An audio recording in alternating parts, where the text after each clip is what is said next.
And, for me, it's just it's quirky, it's frivolous, right? I'm not going to change it with life now. I'm not going to look away what I felt like I wanted to say something. It's entertaining. And almost everything you're saying now is crap, but like Little Men is one of those books I still talk. Yeah. Oh, should we turn my hands off? Okay, good evening, everyone. My name is Milan Simard, and I'm an event facilitator here at McNally Robinson Booksellers. Before we begin, I would like to acknowledge that we are in Treaty 1 territory, and the land on which we gather is the traditional territory of the Anishinaabe, Inuit, Anishinaabe, Dakota, and Dene peoples, and the homeland of the Métis Nation. In addition, McNally Robinson Bookseller itself rests on the land once occupied by the Métis community of Roostertown. We're gathered here tonight to celebrate the launch of 11 Huskies, the third novel in the Dr. Bannerman Vet Mystery series from Philipp Schott.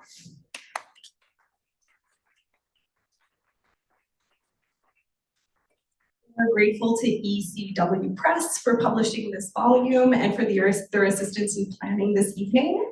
Following the formal part of tonight's program, there will be an opportunity to ask questions. So if you are here in person, I ask you that you lift up your hand. I will approach you with a microphone so the people watching from home can hear you. And if you are watching from home on our YouTube stream, feel free to ask a question in the chat and we will do our best to pass it along to Philip. I'll be back at the close of the event to review our signing procedure. There will be a signing occurring right here. In 11 Huskies, veterinarian Dr. Peter Bannerman and his sniffer dog Pippin are back to solve a mystery involving the poisoning of a team of sled Huskies, a floatplane crash, and a murder. Its author, Philipp Schott, will be here to read from the novel before joining host Joanne Kelly in conversation. Joanne Kelly is a journalism instructor here in the creative communication program at Red River Polytechnic. She talks books on CBC radio and writes book reviews for the Winnipeg Free Press.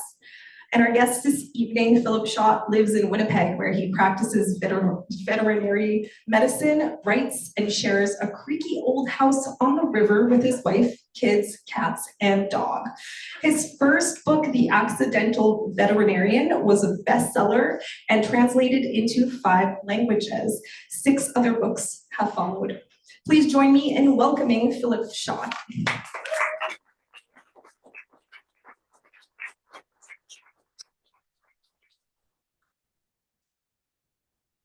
Thank you for that introduction. Thank you for coming. Joanne and I were just talking before we got started about, writers have many nightmares, and one of the prominent on our kind of pantheon of nightmares is having nobody show up to a reading. I was at an authors festival in Lethbridge last year, and those are the stories we shared about who had the least number of people show up, and everybody had a 0 event. So I'm pleased that there aren't 0 people here. Thank you very much. So I'm going to read a little bit, as one does at these things. I'm going to read 2 parts. It's always difficult doing readings from mysteries because you don't want to really give anything away. So I'm going to read from the very beginning, the prologue. And if you're familiar with my Bannerman mysteries, you'll know that the prologues are always written from the animal's perspective. It's my favorite part to write. It would be kind of twee if I wrote the whole book down, so I can't do that, but I do like this part. And then we're going to jump right to the middle of the book and just get a little flavor for, say, the action element in the novel. So, 11 Huskies, prologue. Atlas and his family and friends loved their food. Their master fed them at the same time every morning. He brought it into the kennel room in a big pail and poured it into a half-dozen stainless steel bowls. They emptied the bowls before he even left the room. That's how much they loved their food. There were 11 of them, so they had to share, but they were used to that. Sometimes old Winter still snapped at the twins when they nosed into his bowl, but otherwise it all worked out fine. The best days were in the weeks leading up to a race when they got extra. What dog doesn't want extra? It was always the same, but that didn't matter. It was food, and it was good. It was more than good. It was what Atlas lived for. That and chasing squirrels and racing through the snow and taking long naps with his tail curled around his nose like a scarf. Then one night, the food wasn't the same. It had a different smell and a different taste. It was also at a strange time, and there was much less of it. They never got fed at night. It was delicious, but it had changed. He wished there was more. He had to fight to get anywhere close to a reasonable amount. Some got very little, too bad for them. The next day, Atlas felt tired, so very tired, and for the first time in his life, he wasn't hungry for breakfast. Then later, he began to vomit. He couldn't stop. His master was anxious. The world became gray and hazy.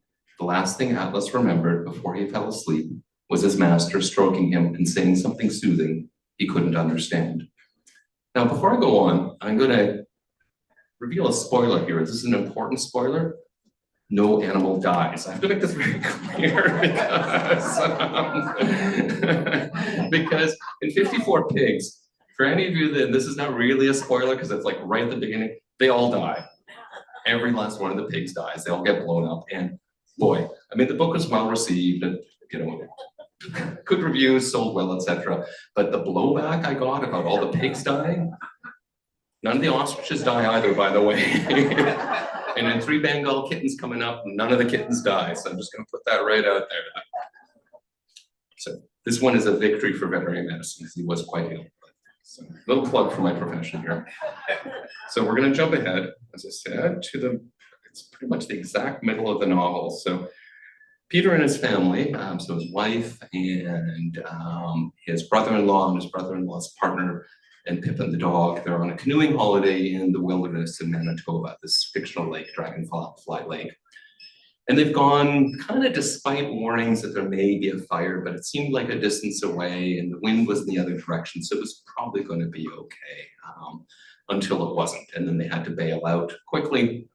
And so this is in the middle of the bailing out. They're just in the process of lowering a canoe down a cliff face, which doesn't go well. So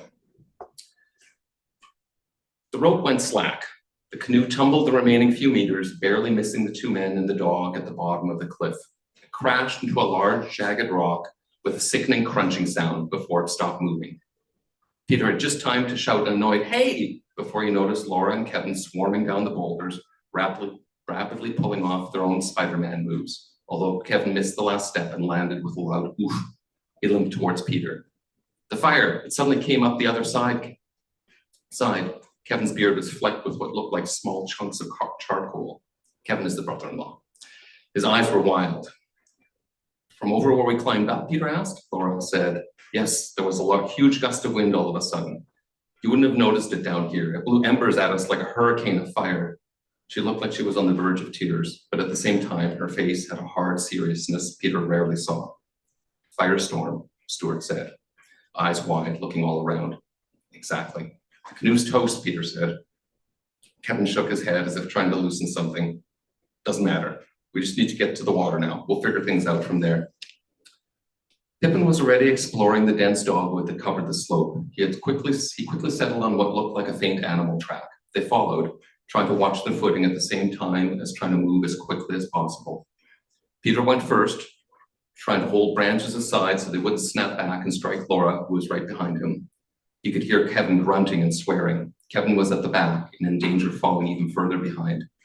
The air had quickly become much hotter. The wind was whipping the treetops wildly above them. Hurricane indeed, Peter thought, hurricane of fire.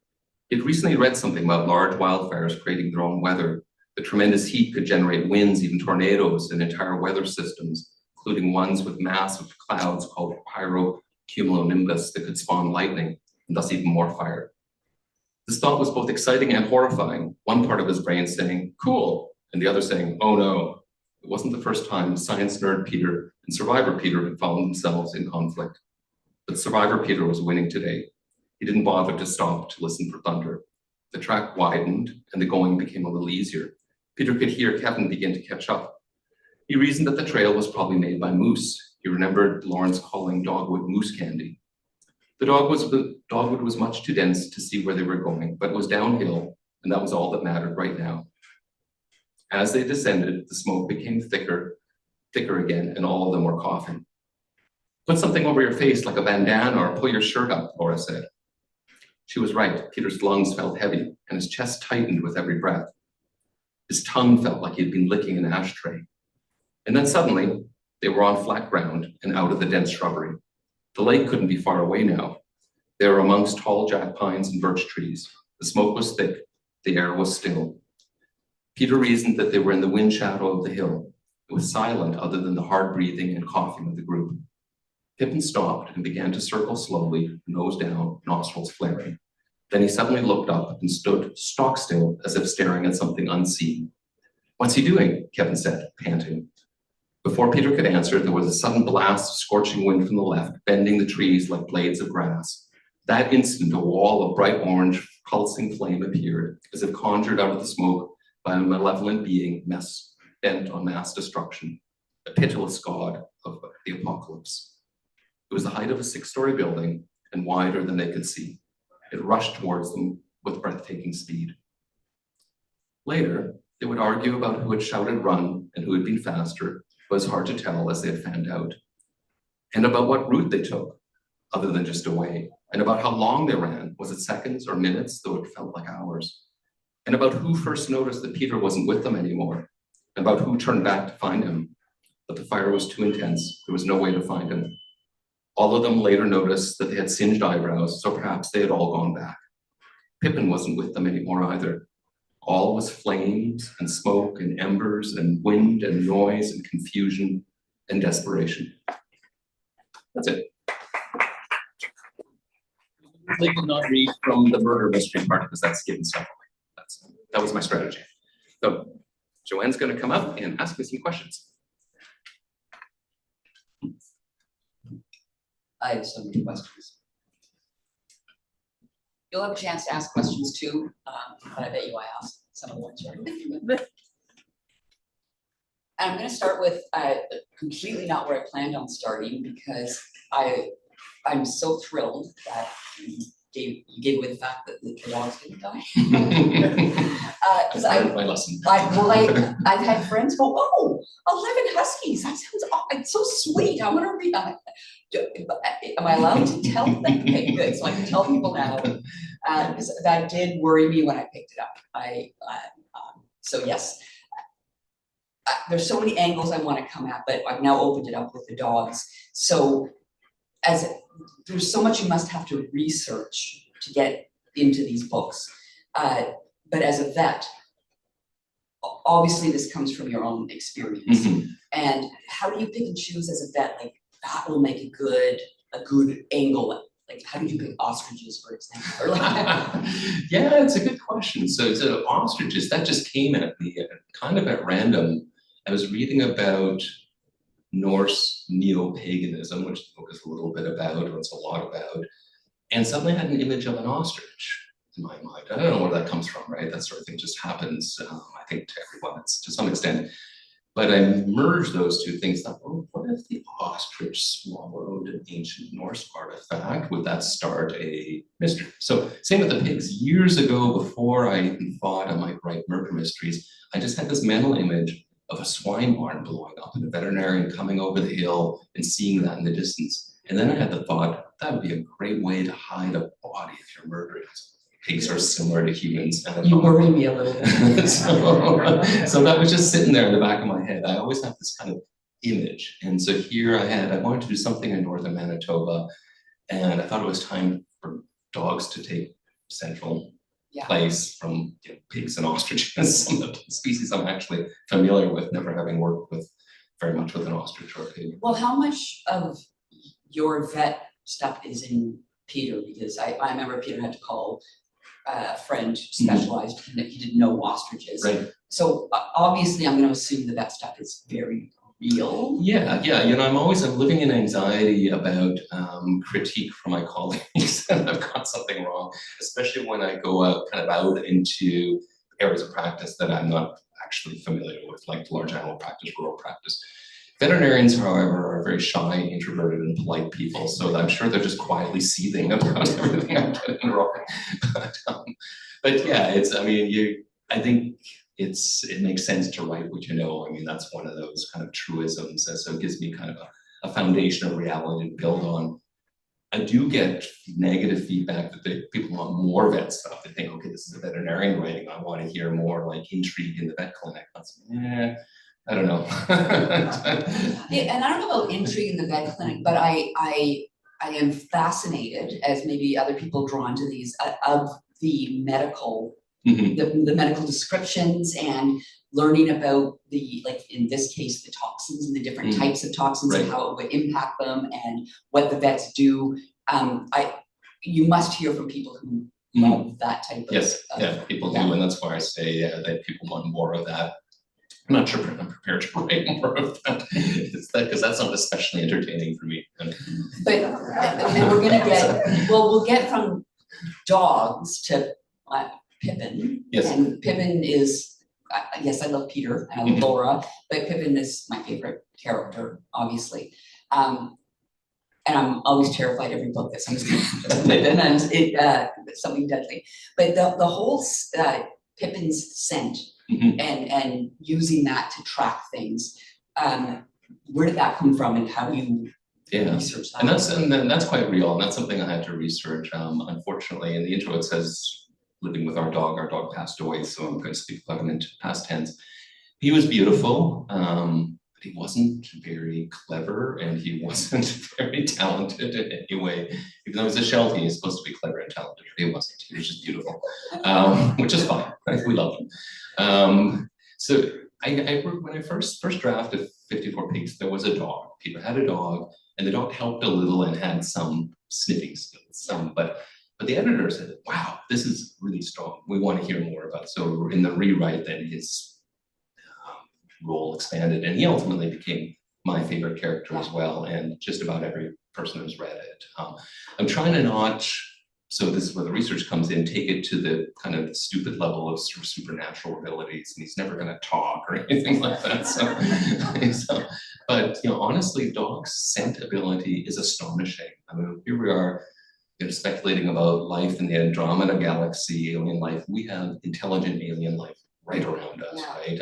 Their brains are just structured differently, and they don't do calculus. Well, I don't do calculus, honestly, but they're very intelligent for the things they need to do, like in a way that's freakish, like really difficult for us to comprehend as humans. Well, and I'm not going to give anything away murder-wise, but they use Pippin, and he's got a tiny scent of a bit of oil from a gun and a tiny scent of a human's sweat, and he can track it through bush and stone, and he knows when he's wrong and he knows when he's got it, and that's real. There are dogs trained now to smell people's breath, and they can detect lung cancer at a higher rate of accuracy than a board-certified radiologist looking at a radiograph. And have you seen those kind of dogs? No. Well, I've probably seen them in practice. Owners tell me about their dogs, but not actually seen it in action. I've never done a scent trial work. So, I don't know if people in the audience have read all 3 books, and I'm not going to give anything away in all 3 books, but what I find interesting is I'm not a murder mystery person, and I love these books, and I'm realizing it's because I'm a people. Like, I read books for people, and the only other murder mystery person that I love is Louise Penny, right? And that's kind of this, like, those murders are based around people and a community.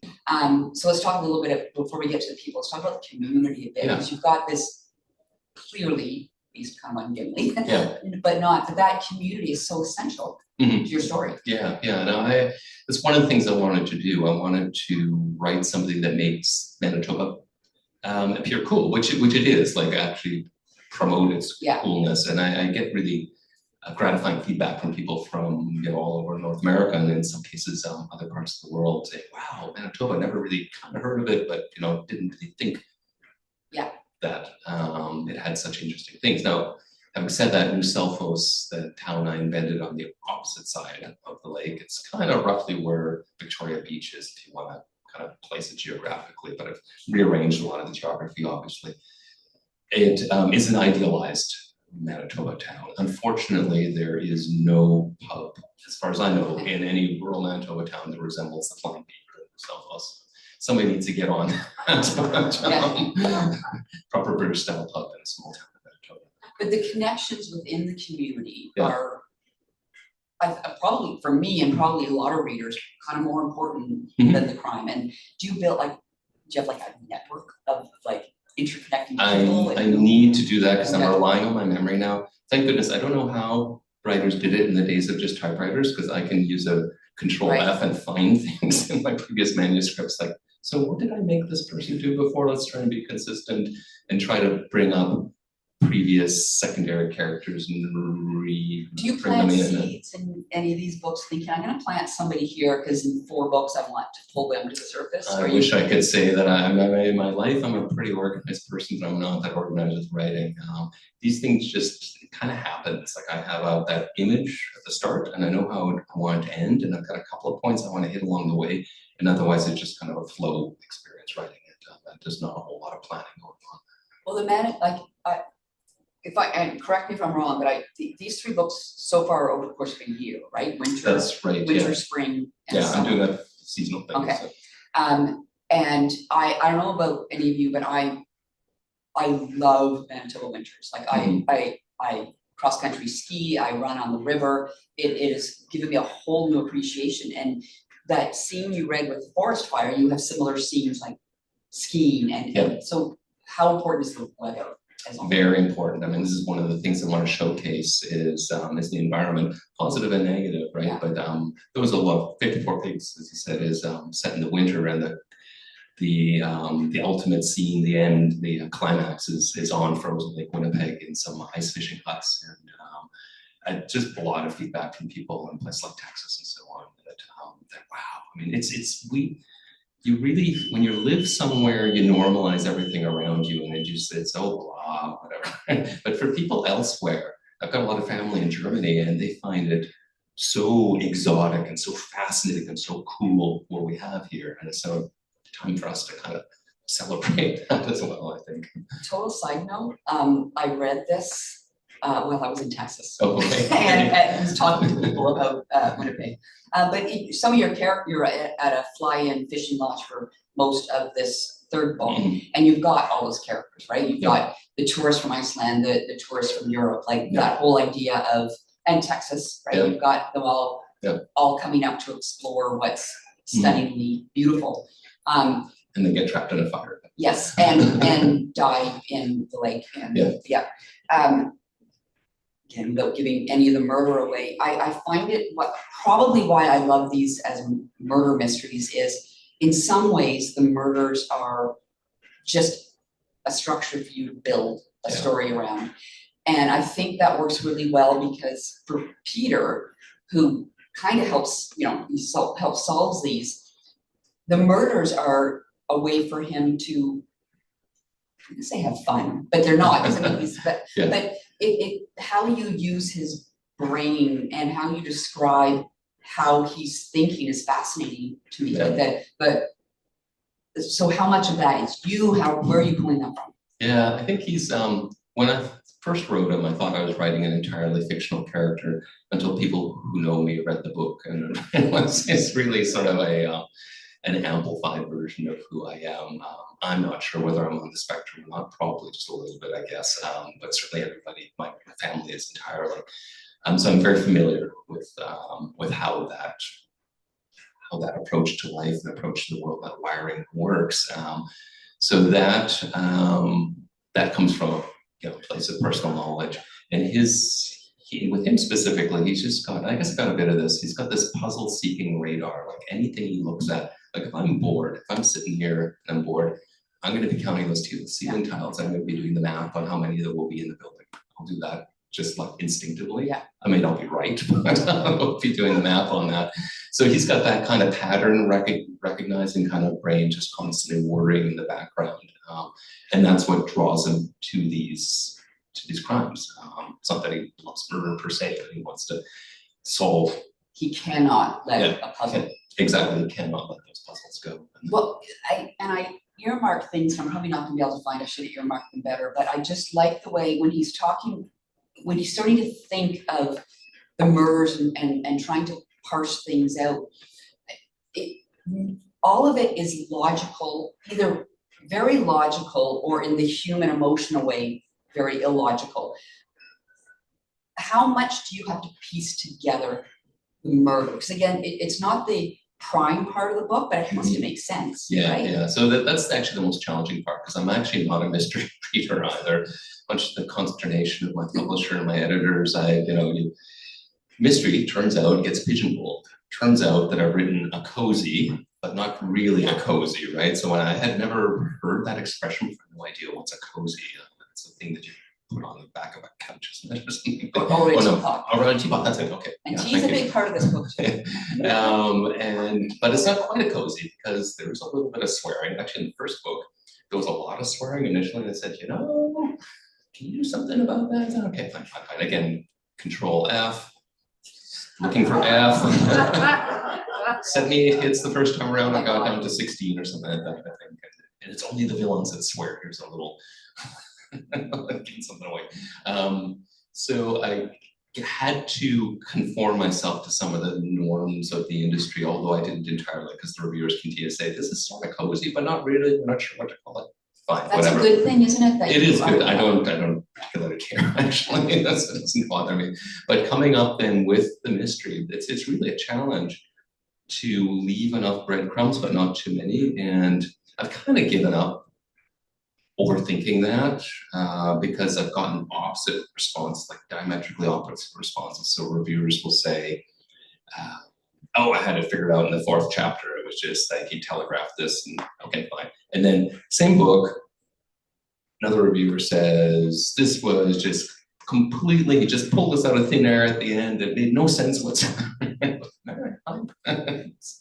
Yeah, and I'm like even though I don't read a lot of murder mysteries, you can't help but start to like, what's going on, and what I will say, and what I liked is there was a suspect I had in mind, and you did some nice work to get that person out of my mind for good, but you lay to me the appropriate amount of breadcrumbs, and the things that might distract you from that aren't red herrings, they actually make sense.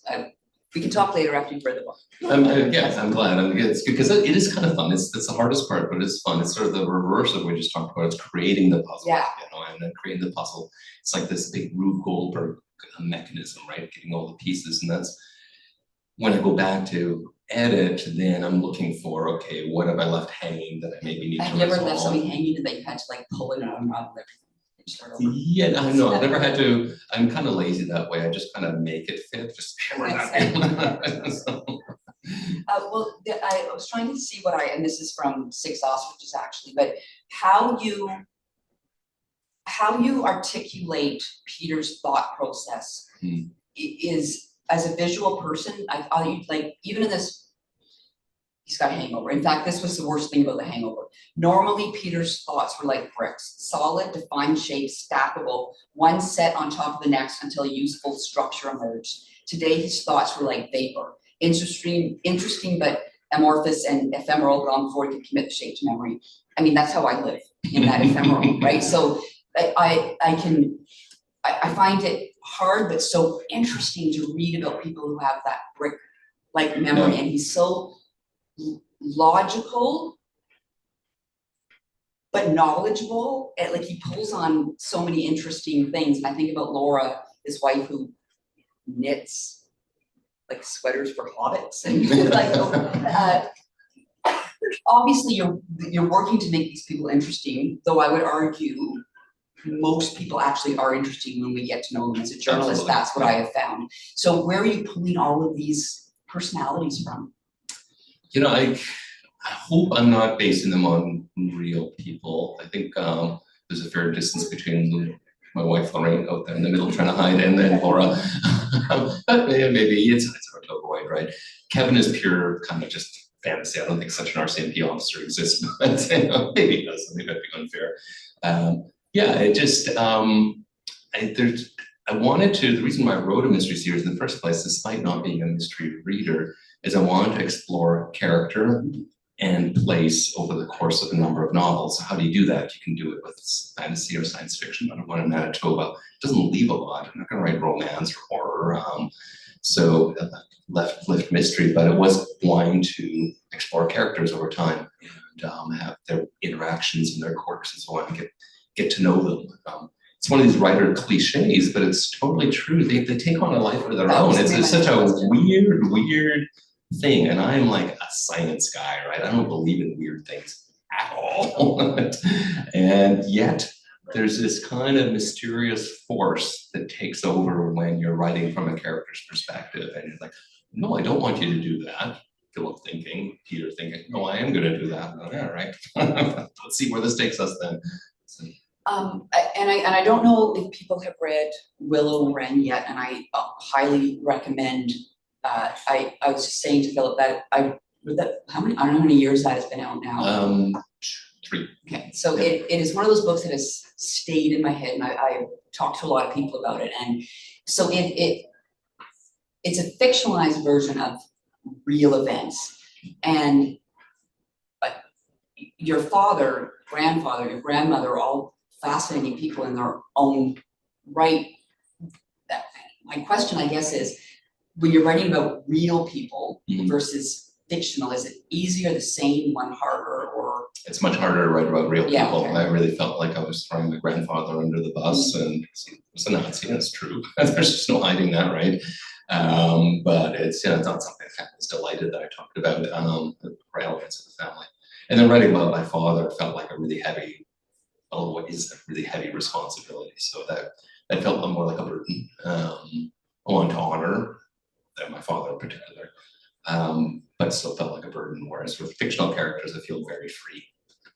Did you get any burden from having readers who love different characters or want you to do different things? Like people kind of are going to start to own these characters a little bit. Yeah, the only thing I can say related to that kind of almost the negative aspect is from 54 Pigs, there's a lot of negative, not a lot, there was some negative commentary about Peter. I don't like this guy. This is an interesting book. It's fun. It's cool, but I don't like this guy. He's annoying and so forth. And I very deliberately not overtly said that he was autistic, right? On that, very high functioning, but autistic. And so, talked to the editors and thought, okay, let's just slip a reference into 6 Ostriches, and it did. And there's a reference in 11 Huskies too. And you know what? It changed. And people were like, light bulb goes on. Now I have an explanation for why this person's different. And so, yeah, and a couple things on that. I personally like books where the main character is not entirely likable. That's real life, right? But with Peter on the autism spectrum, how his brain works and his thought process, watching him solve the mysteries, but also dealing with people. Like he will be in his brain, as he says, he thinks of what is the socially acceptable thing that I should say here, and I will say it, and then I should expect this to, like, it's interesting watching him, especially married to someone like Laura, try to be comfortable in his community that you're building.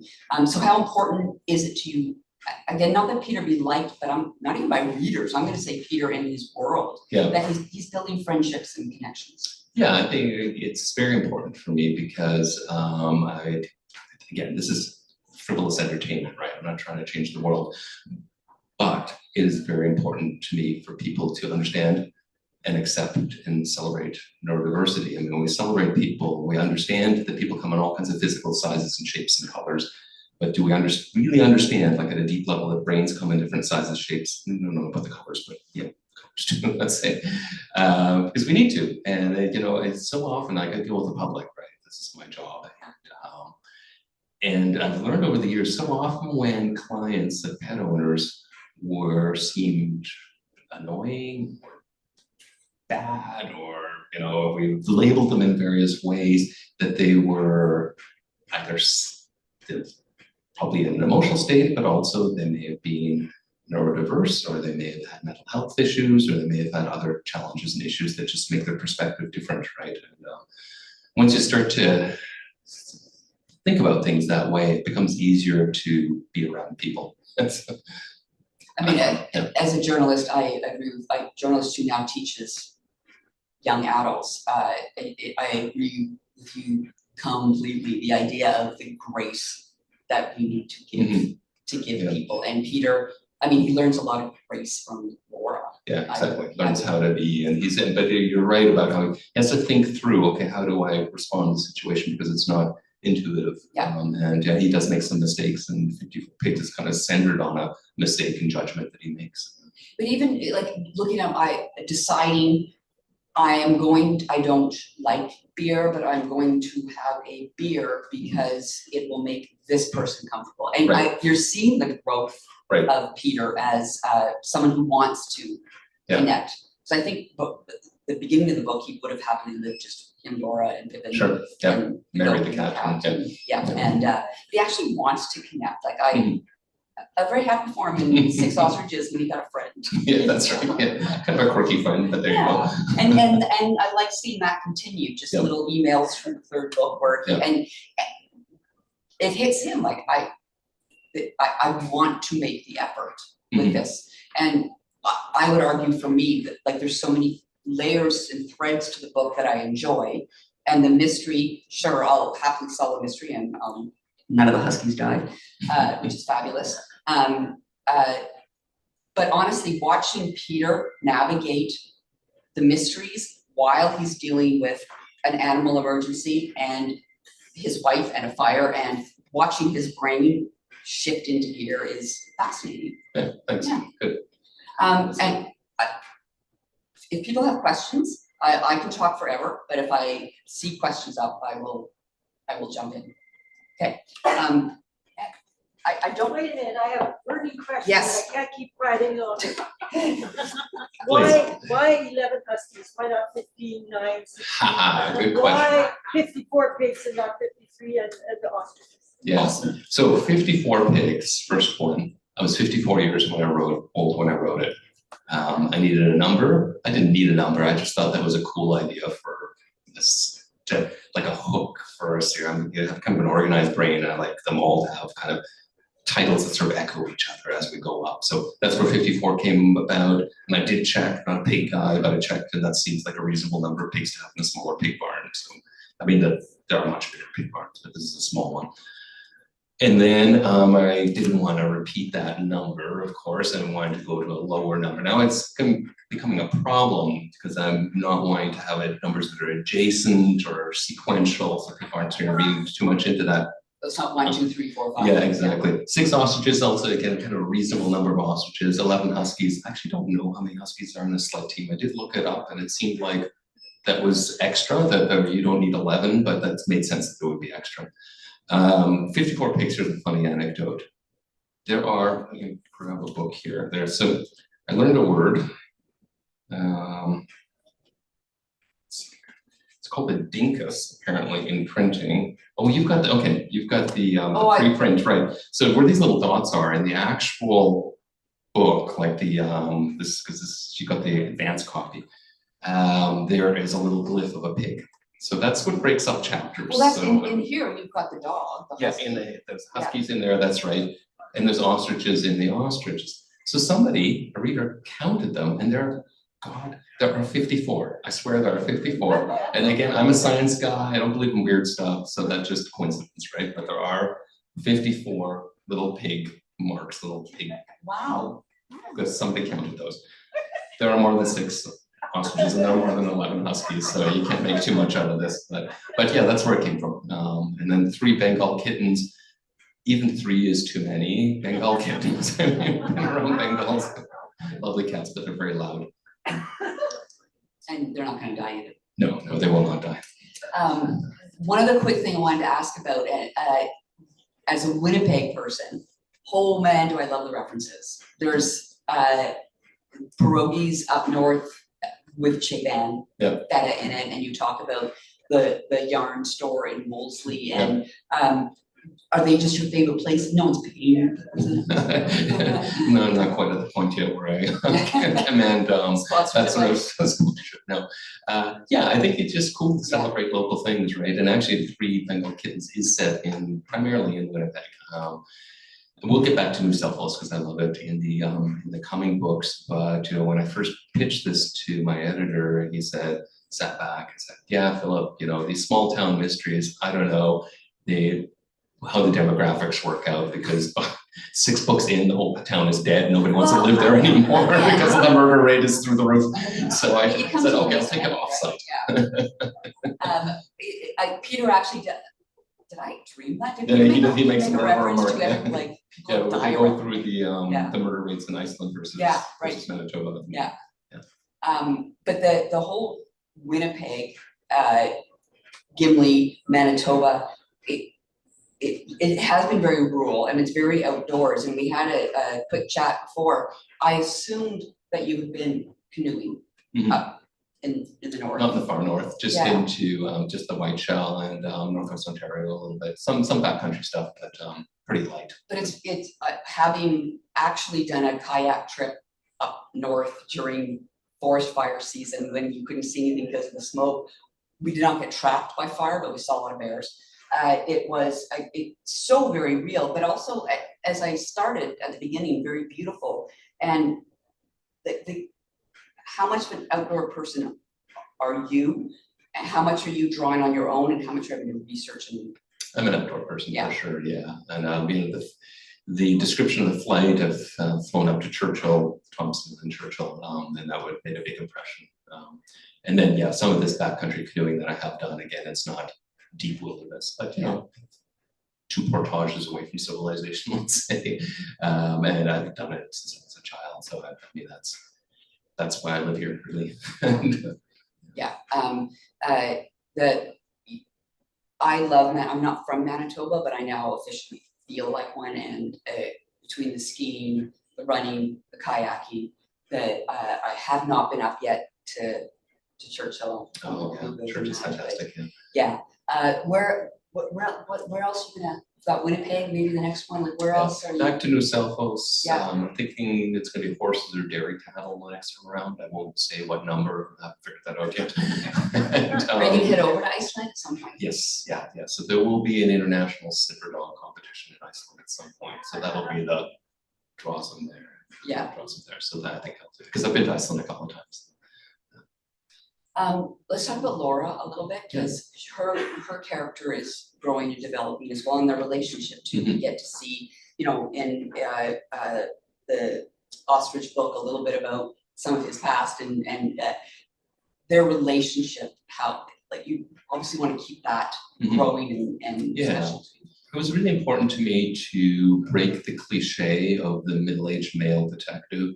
And not to slag my fellow mystery writers, but God, if I see one, and I'm not a reader of those things, but if I see one more with a middle-aged, burnt out, alcoholic, divorced, skeletons in his closet detective, it's such a cliche. I don't like cliches.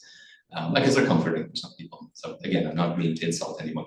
Not my thing. So I wanted to break away from that. No, guys, happily married, stable relationship, and she serves as kind of a foil, kind of a balance. And it's one of those relationships that's complementary. They kind of complete each other, where he has deficits, she makes up for it, and vice versa. And watching him grow in his own self-awareness, especially through her, I find very, I gotta talk about the tea. Okay. There's a lot of tea in these books.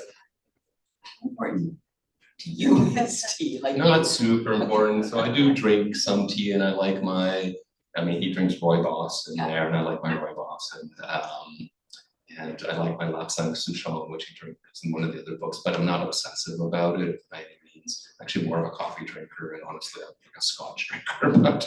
Which is in there as well. Tea and it's one of those things that I didn't realize I did trip into a cozy mystery cliche, because that's a thing in cozy mysteries. Apparently everybody drinks tea and cozy. Unintentional, I'm sorry about that. Well, it's very, in the 11 Huskies, and again, I don't know where you've gone with this in the other books off the top of my head, but he sits and has tea with his friend, who he doesn't realize is chief of the Dragonfly First Nation, and they're having tea, but it's Labrador tea, and so drawing in those threads of the indigenous elements as well, you're pulling those into the book as well. And that's some personal experience and research, and one wants to tread cautiously when one goes outside of one's own experience, but yeah, I think so far that's been received positively. Yeah. And possibly wider elements. I mean, it's Manitoba. Yeah. Yeah, they just want to reflect reality. And again, without giving away anything about motive, we had a brief conversation before we started about kind of deliberately planning out what your motives are going to be. Right. And that's, I think that's fascinating because you've got big topics, you've got, There are a few things going on in the background, kind of Easter eggs for, I guess, for readers that we're going through the seasons. The next one's going to be in the fall. And we're going through different motives for murder. So you can already start to, you can look up the list online. You can already think what's going to be in 3 dumbbell kittens. What exactly is a cozy mystery? So a cozy mystery is, so there's still a dead body, but there's no gore, there's no blood, there's no violence, there's no swearing, there's no sex, I'm not sure what's in them, but that's apparently a cozy mystery. It's a huge field, and they usually have quite cutesy covers with kittens on it and little ladies drinking tea in their drink. I haven't read these, but I think you had mentioned here the ladies, Alexander McCall. Oh, Alexander McCall Smith, I haven't read yeah. her, but Yeah, that's the one that I have read in the past. I love it for into Botswana, and it's really centered in that Well, I have to location. say there are no dead bodies in Alexander. okay. No, they're often mysteries that don't involve Yeah, they're not murder. murder, Yeah, but Okay. it makes that very clear. Yeah. And they're actually not, Murder mysteries. they're not murder mysteries, they're more sort of life, school of life. Yeah, there's a little bit of philosophy there Yeah, as it gets woven in. everyday. So I need to read these. Yeah, I think you love it. Well, and again, You should drink some other rooibos tea. the 2 murder mysteries that I've read, people that I've read recently besides you that I enjoyed, Louise Penny, and Kate Atkinson, I don't know that name. Cold Case, which has a cynical, drunk, I'm burnt out. yeah, burnt out, divorced detective. But the idea that the murder is about place, like the story is about place and people. And there's probably more that I don't know about, so I'll happily take this because I am enjoying these. Is there any other questions? I'll approach you. Okay. This is not super related, but I was just wondering, the first book has a partially cut off cover with the black showing. Yeah. The second one doesn't, and the third one does. Is there a Thank you. particular reason for that? Yeah, no, excellent. You're the first person to ask that question, and I've been waiting for somebody to ask, so thank you. So let me show what. Wow. So, Yeah, I do. oh, this actually, let me.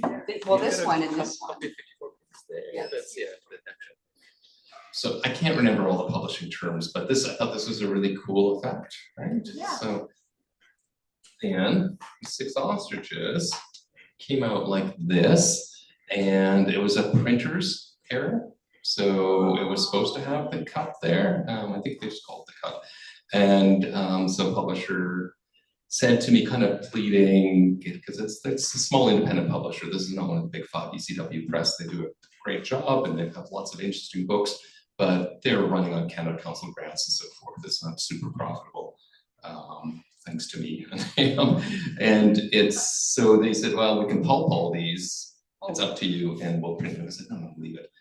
And then so with 11 Huskies, they decided to just print it on there. So we still have that little black end, but they didn't want to take the risk of having the, yeah, so there we go, but thank you. I think we have a detective's eye over there, noticing the details.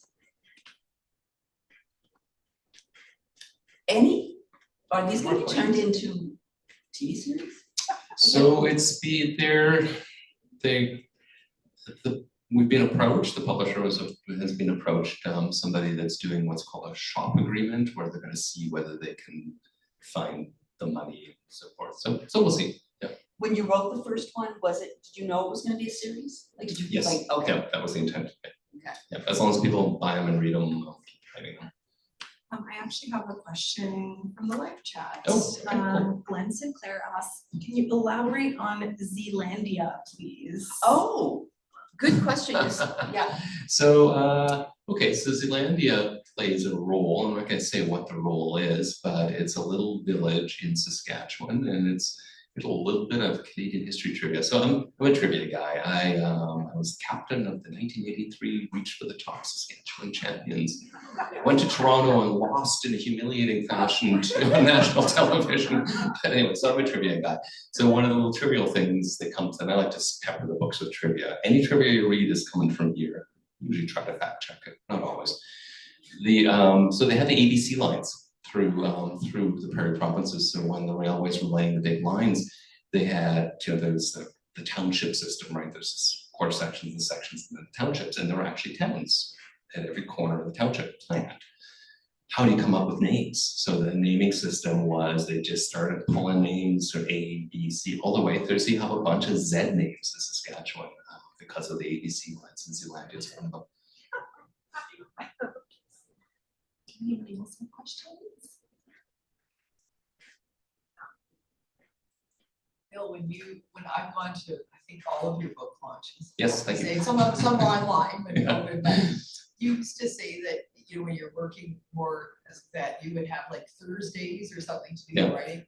Is it now taking over more of your life? Like, how do you sleep? No, it's still just Thursdays right now, just writing a day a week right now. There's only so many books the publisher will buy from me. I'm pretty, as I've been saying, kind of organized, so I can kind of just do it and it gets done. And so if you do the math, if I do 3,000 words on a Thursday and I take some vacation, it's still a lot of words in a year. So yeah, enough for 1 or 2 books a year. Yeah, so what's happened now is there's more of the business aspect. So there's more like interviews and responding to readers and stuff like that and doing PR stuff. There's more of that. And then the book I've just written called Heal the Beasts, a jaunt through the curious history of the veterinary arts and human-animal bonds. I've written a book about the history of veterinary medicine for the general public, so it's meant to be very accessible. So that required a lot of research that I couldn't just kind of pull out of my head like everything else. So, so that there's a bunch of research days then if I'm going to write more of that sort of thing.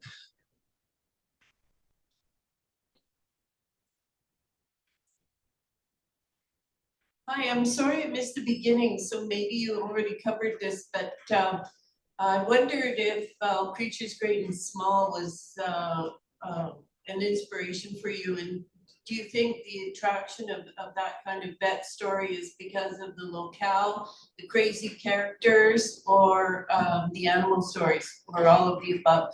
Probably all of the above. So yeah, because I'm a very unusual veterinarian, I didn't read all Creatures Great and Small until I got accepted to vet school, and then I read it and was terrified and thought maybe I should back out because it seemed like an awful lot of work. But yeah, I think, he's hats off to Alf White, right, to James Herriot, for his skill as a storyteller. And stories are everywhere. I mean, you could write stories about a bookstore, and if you have because that's what's in front of us right now, and if you have the skill of a storyteller, you can charm people. And animals are an easy sell too. I mean, it made it very easy for me to become a published author by just presenting, here, I've got animal stories and I can write. So, and they're like, yes, please. That's very helpful as well. That's a lucky profession to be in a lot of ways. Yeah. Lots of material, yeah. But they are charming, absolutely. I have a question. Have any of your pet clients ever inspire or elements of their personalities? I'm sure you've learned so much about individual animals' personalities. Well, the 3 vet books I wrote, vet memoirs, so The Accidental Veterinarian, How to Examine a Wolverine, and The Battle Cry of the Siamese Kitten, those are all real stories about real clients that I tried to fictionalize enough so it wasn't super obvious, but people know. In most cases, and then thankfully I haven't had any really negative reactions that way.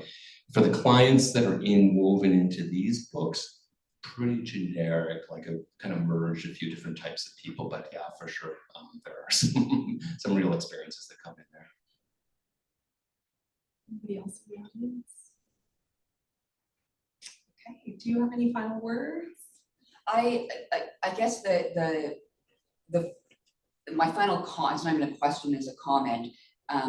I use the word adore because I adore these books, and I'm loving watching Peter grow as a person as he connects more and more to the community. I'm loving the animals. I was so glad that Alice didn't die, and I'm so glad that I'm able to share that with people. But I'm looking forward to the next book. Oh, thank you, appreciate it.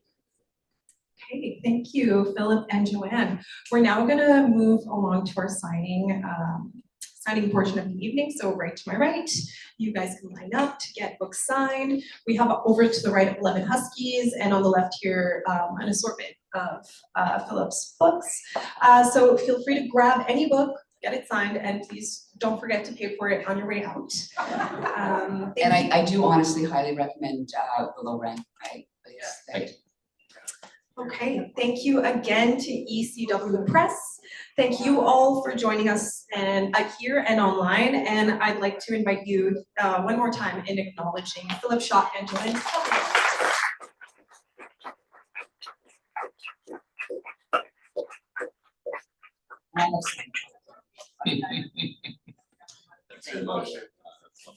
Oh, I think this is.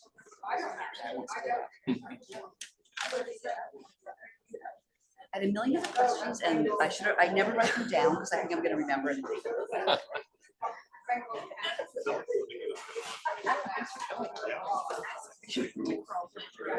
It was great. I feel like just going off the cuff feels so natural. We were so engaged.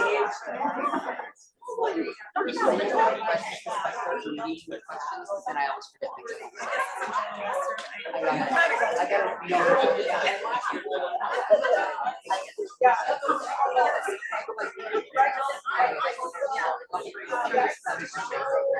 This is not. And there's one other around my age that was right here.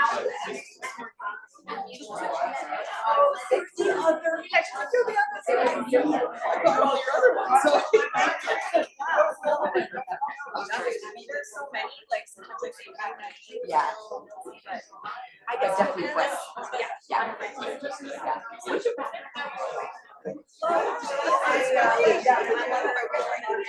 Great.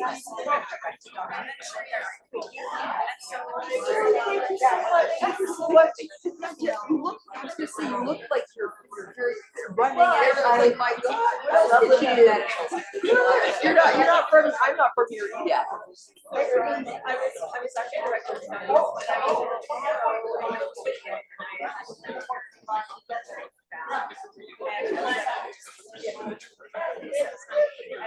The same thing. I was curious, like,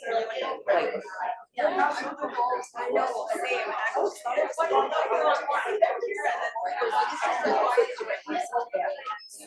so it's just as enchanting. Like you stop the floatplane. it's an absolute favorite place that I've ever seen outdoors. So thank you.